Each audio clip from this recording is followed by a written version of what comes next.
Hi! Welcome to Opening the Vault, where we watch every Disney animated feature in chronological order. I'm Jarrett Sullivan. And I'm Jess Ayers. And this week we are watching The Sword in the Stone. This is 1963. 101 Dalmatians, done great. Disney Studio is churning them out, and they are not having the money problems they used to have before. It's King Arthur tale. I know this one very well from being a kid. I honestly don't. I know I watched this movie a bunch. I feel like at daycare or at friends' houses. I know I've seen it, but I really don't remember much about it at all. Well, let's watch it. All right, let's watch it. Walt Disney Pictures presents a tale of great wonder, magic, and fantasy. The Sword in the Stone. We did it! We watched The Sword in the Stone. Yay! It's a good one. It's cute. It's based on the first volume of T.H. White's The Once and Future King. What's funny is the song happens at the beginning, setting up, and it's like, yeah, they couldn't pick a king, so then this magic, amazing thing happened where this sword appeared in the stone, and light from heaven declared that whoever would draw it would get to do it, and then no one could do it, so they just gave up. So they just lost interest. The songs are really cute. Stop and go. To and fro. Yeah. That's the way the world goes round. Yeah. Picketus, Picketus. It's very jazzy. It's very jazzy. It's the Sherman Brothers, so they will go on to write all the music in Mary Poppins and whatnot later, but this is one of their first Disney movies. Great job, guys. I think they're still alive. Bill Peet was the supervising director, and he wrote the screenplay, which is awesome. The voice acting is kind of funny. There's 4 different boys who are Arthur, and it's obvious. Because his voice changes through different scenes, and every time he falls, they use the exact same audio clip, which is, whoa! Oh, Sir Actor! Whoa! Audio clip, 5 times. I think 7. I think we counted 7. Was it 7? Did we count 7? So exact same, and they reused animation over and over again for Arthur, and you see him fall or things happen. They're like, oh, there's that exact same piece again Falling and again. Down the stairs with all the pots. Is that really a plot? No, it's very thin.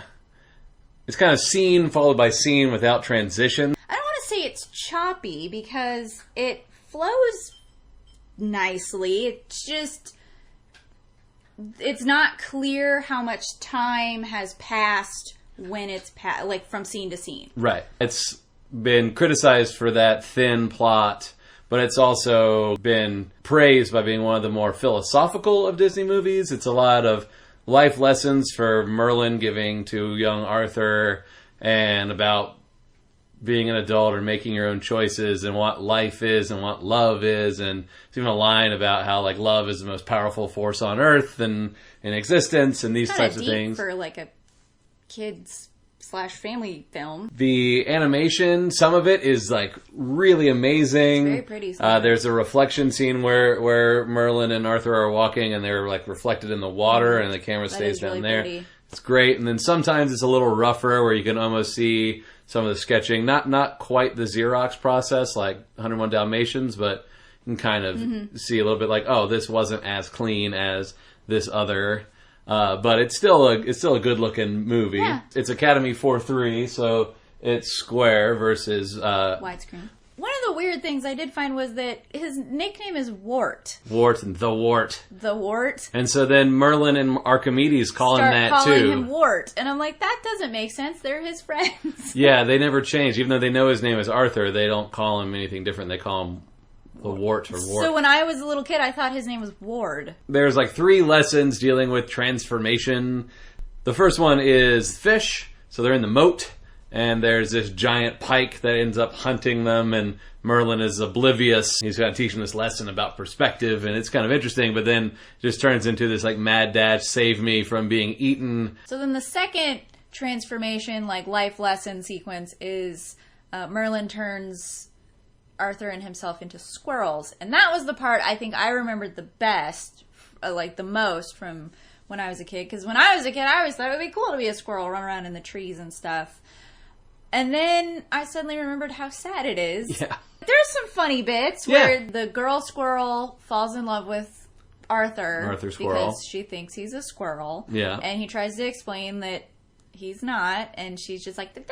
Yeah, she's really cute. She's really cute. The animation is really good because they move like real They squirrels look move. like real squirrels. So then when Arthur turns back into a boy, and the female squirrel is like still nuzzling him, and then she's like, "Oh, where did my squirrel boy go?" And then she goes into her tree and she cries. And she's like broken hearted, and it is just the most soul crushing part of the movie. It's so sad, and I remember being really upset by it as a kid. Like, it really touched me. I was really heartbroken for her as a child, and now as an adult I'm still really sad about it. He makes this offhand comment like, "Oh, well, she's a redhead too," which is kind of this old joke about like Irish girls being easy.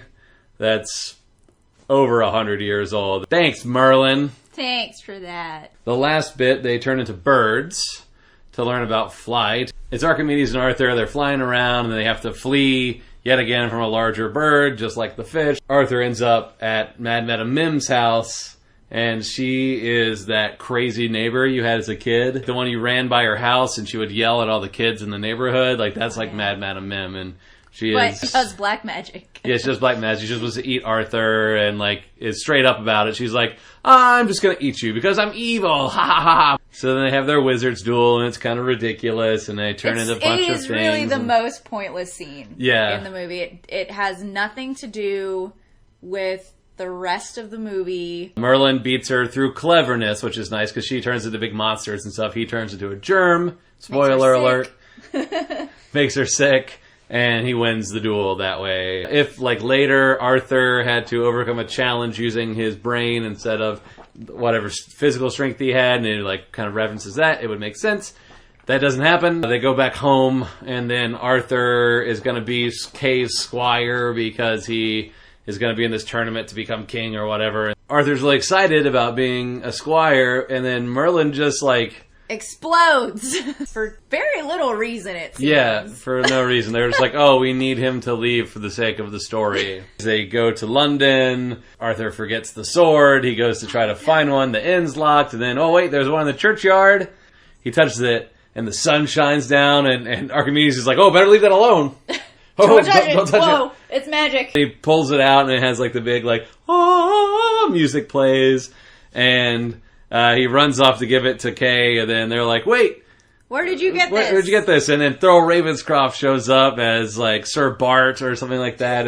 He's the Black Knight, and he's like, "Hold everything! Someone has pulled the sword from the stone." And then everyone at the tournament marches over to the churchyard. Yeah, they're like, "There's no way he did it." And scrawny little kid, no. Yeah, they put it back in, then no one can pull it out, so then he pulls it out again, you get the light and the music again, and he becomes King Arthur, Merlin comes back, and ta-da, the end. It just ends. So strange. Like, there's Merlin, there's Arthur, they've had a little conversation. Crown. Yeah. And that's it. It's really, like, it just ends. Odd, yeah. It's just over. This one, I liked it as a kid. It's definitely seems like a boy movie. Yeah, the only female characters at all are the two female squirrels. Mm-hmm. The kitchen lady. Mad Madam Mim and the kitchen lady. She is there just to be like, "Oh, my kitchen's bewitched!" I mean, I still enjoyed it going through, coming back. I liked kind of seeing the interesting things they talked about in the script, and like they said, it's more philosophical. Yeah, it's definitely deep for, little kids. So, if you want to watch this one, watch it. It's a classic. It's classic. Fine. Yeah. There's the sword in the stone at Disneyland, Disney World. You can pull, and sometimes it'll come out a little bit. Yeah. Not terrible. Not I don't have anything against it, but it's just not one of my favorites, and never has been, and still not. Click on that like and subscribe. Leave a little comment below. Tell us what you think about Sword in the Stone. Push these buttons over here to find us on Twitter and Facebook and all those other social media places. Yeah, we post behind the scenes and extra stuff on Facebook as well as here, but it'll be first on Facebook. You'll see the things we cut out, the things that are sometimes silly. Next week, we are going to be watching The Jungle Book. As they say at the Disney parks, have a magical day.